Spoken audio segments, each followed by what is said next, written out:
सभी प्रधान अध्यापक ध्यान दें। प्रेरणा पोर्टल से लॉगिन करते हुए आपको एक कार्य अपने विद्यालय स्तर पर करना है। प्रेरणा पोर्टल को लॉगिन करना है जिसमें आपके जो पंजीकृत छात्र हैं उन पंजीकृत छात्रों के परिवार में कुछ छात्र ऐसे प्रेरणा पोर्टल पर दिखाई दे रहे हैं जो छात्र भाई या बहन उस आपके जो पंजीकृत छात्र हैं उसके भाई या बहन हैं जो कहीं भी पंजीकृत नहीं है। तो ऐसे बच्चे वहाँ पर दिखाई दे रहे हैं, तो उनको आपको जानकारी करते हुए, उस परिवार में जानकारी करते हुए कि वह बच्चा, वह भाई या बहन कहीं विद्यालय में पंजीकृत अगर 14 वर्ष से कम है तो किसी विद्यालय में पंजीकृत है या नहीं। अगर पंजीकृत है तो उसका डेटा, उस विद्यालय का यूडाइस कोड, उस विद्यालय से एसआर नंबर लेते हुए हमें उस डेटा को वहाँ पर सेव करना है। तो ये प्रक्रिया कैसे करनी है इसको थोड़ा हम समझते हैं। आपको prerna-up.in पर की साइट पर जाना है। वहाँ पर बैंक डाटा अपलोड का ऑप्शन होगा। इस प्रकार से आपको ये दिखाई दे रहा होगा, बैंक डाटा अपलोड पर क्लिक करना है। जैसे कि आप पूर्व में अपने पंजीकरण करते रहे हैं प्रेरणा पोर्टल से, उसी प्रकार से वही प्रोसीजर है लॉगिन का। तो बैंक डाटा अपलोड को जब क्लिक करेंगे वहीं आपका टीचर लॉगिन होगा। उसी टीचर लॉगिन से क्लिक करते हुए हमें अपना इस प्रेरणा पोर्टल को लॉगिन कर लेना है।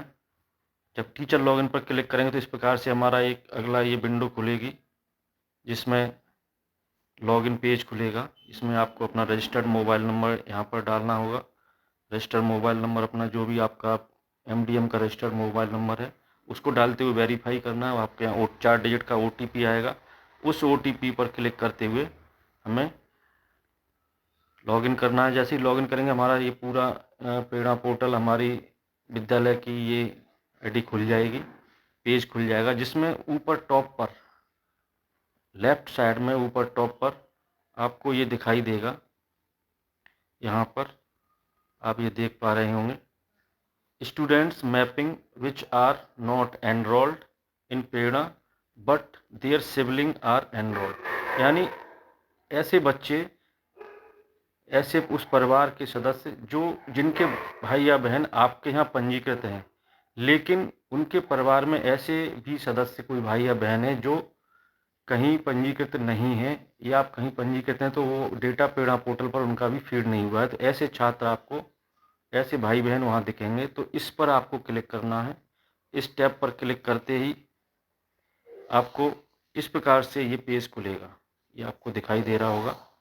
इस पेज को आपको प्रकार करना है। इसमें आपके 2 तरह की पट्टी दिखाई देगी। ये आप देख रहे होंगे, एक हरी पट्टी, एक सफ़ेद पट्टी। हरी पट्टी में वह छात्र दिखेंगे जो आपके यहाँ पंजीकृत हैं, और उसी परिवार के भाई या बहन सफ़ेद पट्टी में दिखाई देंगे जो किसी भी विद्यालय में, जो प्राइवेट विद्यालय में, कहीं भी मान्यता प्राप्त विद्यालय में पंजीकृत हो सकते हैं। तो उनकी आपको जानकारी करनी है, जो सफ़ेद पट्टी वाले भाई या बहन हैं उन परिवार में।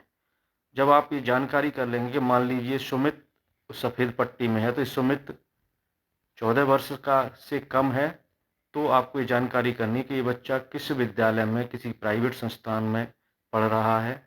अगर आपको ये पता चलता है कि उक्त छात्र किसी प्राइवेट, मान्यता प्राप्त प्राइवेट संस्थान में पंजीकृत है, तो उस प्राइवेट संस्थान का यूडाइस कोड और उस बच्चे का उस विद्यालय से एसआर नंबर प्राप्त करते हुए इसमें हाँ पर क्लिक करते हुए डेटा फीड करके सेव करना है।